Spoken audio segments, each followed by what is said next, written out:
You can use the app just about anywhere in the quarter, but there is one exception, Bourbon Street. Now here's what the NOPD confirms. They say it is a murder-suicide. There are plenty of crews out here still trying to put out some of the hot spots from this massive fire that erupted earlier. Robert Durst will be moved to a mental health facility. That's where he's going to be spending the night tonight, at the Elaine Hunt Correctional Center. So this type of caterpillar does not sting, but he's been trying to make friends. And if he does touch my skin, I could get an allergic reaction, so I don't want that. So we gotta get him off me. The feral hog population in Marrero on this side of Jefferson Parish, they've met their match, or at least they're going to. Who dat? We're so excited, it's football season. Saints fans have been piling all around the dome the last few hours. Happy Mardi Gras. Happy Mardi Gras. Rex will roll at 10 this morning, so get out there, put something warm on, but definitely wear your Mardi Gras colors, people.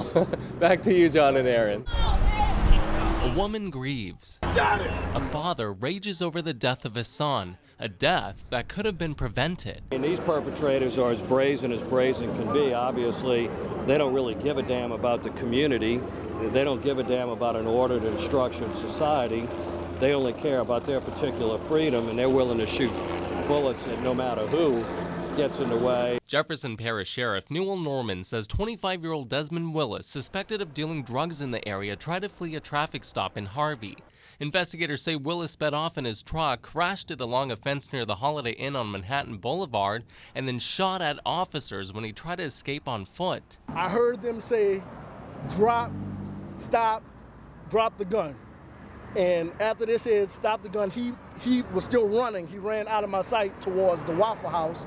And then that's when I heard a gunshot, and then I heard return fire. Witnesses say Willis exchanged gunfire with deputies. He tried running into the Waffle House, but employees locked him out. Then he ran into the parking lot of the New Orleans Hamburger and Seafood Company restaurant. He stopped right at the corner of the building, took a combat firing position, and began firing at officers that came up from this direction. Pow. And he shot him, and he fell to the ground. When he fell to the ground, all I heard was pow, pow, pow, pow. In this parking lot, a suspect's life comes to an end. And with all the gunshots exchanged, witnesses say they're surprised no innocent bystanders were hit. If somebody would have been in the car scene over there that's parked in front of New Orleans Seafood and Hamburger Company, they would have died. Investigators found a 9mm handgun and ammunition in Willis's pocket. Sheriff Norman says none of his deputies, thankfully, were injured in the shootout. Now, this is a second deputy-involved shooting in Jefferson Parish in the past 2 weeks, the other one being the shootout on the Causeway overpass. Live in the control room, I'm Deepak Saini, WGNO News. The day after the storm, people are cleaning up and power is being restored. A paracrew, what they doing? What they doing? Picking up trash? That depends on who you ask. Kenner resident Paulette Pesos is beyond frustrated. This is ridiculous. 28 hours? I barely can breathe in my house. You hear what I'm saying? I can't have too much dust going in my house because I'm on a breathing machine. She's not the only one. Blocks away, Mary Upton can't plug in her husband's breathing machine, so plan B means having to get his oxygen in the car. The portable kind he could use in the car. That's what he's been using now. And here's something you don't even see anymore. When was the last time you saw kids playing in the yard? They don't have much else to do. We don't have no power, and so they're just having fun with making the best out of a bad situation. Charles Marquez and his family returned to their Kenner home just to clean out the fridge. Here, and my wife, she's an asthmatic, and I have an autism grandson who's also asthmatic, so really can't stand the heat. Yeah. So you're staying in a hotel? So we're staying in a hotel. An EF1 tornado damaged several homes near Loyola and West Esplanade. Tore off like half front of the house. Took the wood off, the shingles, everything. Henry Westmoreland's mother's home was one of the hardest hit. Drywall got wet, fell down on the furniture, so basically she lost everything. Across the street, Donnie Brumfield's backyard is littered with down power lines. Hanging everywhere, and it's very frightening. You can see I'm scared to touch the fence.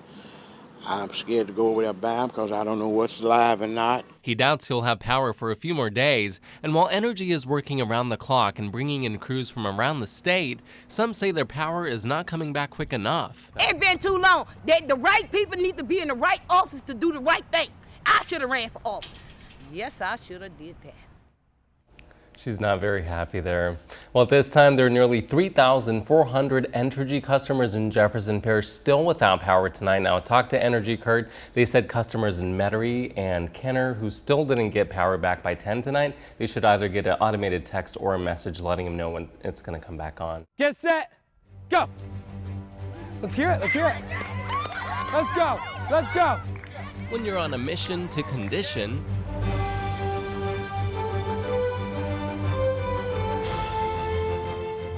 I want skips, reach for the sky. First lines, go. there's no such word as no, only go.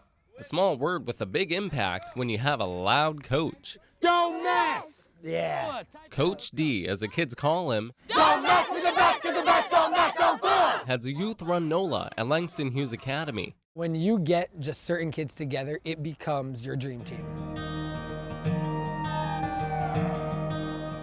Throughout the year, Coach D trains more than a dozen kids in the after-school program. We care about the kids, we care about this city, and whatever it takes for them to move, it doesn't matter if you're gonna sprint the whole thing or just barely crawl it, or we just want kids moving. They range from third graders to high school seniors. I would say hi. Hey. Coach D is training the kids for the Crescent City Classic. I'd like to go for a run, but first, let's take a selfie. Don't be surprised if they outrun you. I raised Keisho, an 8th grader, and I've really felt my age. So I just got my behind handed to me. I got beat on that run. You training some athletes here for the Olympics? Surprise, he just ran a half marathon. So to be expected, he would kick your butt. Coach D does not go easy on his kids. You are so close. We do not finish like this. It comes from a loving place. Come on, Destiny, pick it up. Who's gonna win? They've become family. Who's gonna, I'd say 4 out of 5 days, one of these kids, my running kids, are my moment of the day. You got this. Come on, Piku. They're really, really natural and great at cheering each other on. They are such a brother-sister group. They pick on each other, they tease each other. It's like I'm a duchess or something, and they my subjects, and I'm teaching them. 3, 4, 5. No doubt the younger runners look up to the upperclassmen. At the end of the day, their bond knows no limits. Don't mess with the best, 'cause the best don't mess, don't fool. Don't fool with the cool, 'cause the cool don't fool. Don't jive. Don't jive with the team that's so alive. Don't mess with the best, 'cause the best don't mess. Don't fool with the cool, 'cause the cool don't fool. Jive with the team that's so... Love it. Love you.